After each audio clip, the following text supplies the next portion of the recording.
I'm sure we've all had our run-ins with a nosy HOA, but what happened to me goes way beyond a fine for leaving your trash can out too long. The story starts with the magnificent, 200-year-old oak tree that stood in my front yard. It was my grandfather's favorite, a landmark for the whole neighborhood. But to my HOA board, it was just blocking the street view and looked unrefined. They didn't bother to ask me or even send a letter. Instead, they sent a tree trimming crew at dawn, and I woke up to the sound of chainsaws.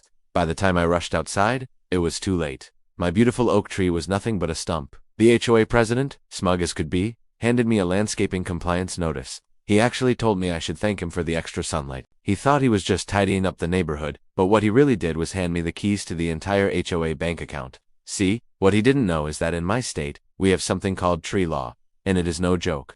Cutting down a mature, healthy tree on someone else's property without their permission comes with a very serious penalty, treble damages. That means the person responsible owes you 3 times the replacement value of the tree. And let me tell you, a 200-year-old oak doesn't come cheap. So, I got to work. I hired a professional arborist to assess the damage. He didn't just calculate the value of the tree itself, but also the loss of shade, the hit to my property's value, and the sentimental loss. The final number he came up with was a staggering $100,000. Now, multiply that by 3 for the treble damages, and the HOA was on the hook for $300,000.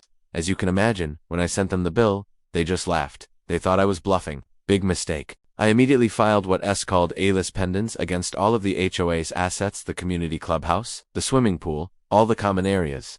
This legal notice meant that the HOA could unsell any of its properties, or even secure a loan because I had a legal claim on everything they owned. Suddenly, no one could sell their house.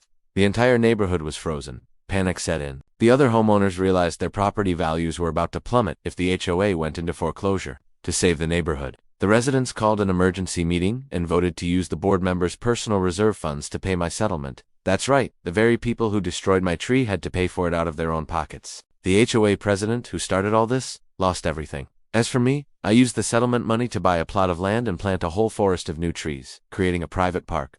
The HOA president now lives in a tiny house with no shade and, from what I hear, no power. Sometimes, justice really is sweet. Thanks for watching, and don't forget to subscribe to BestWithB12 for more stories.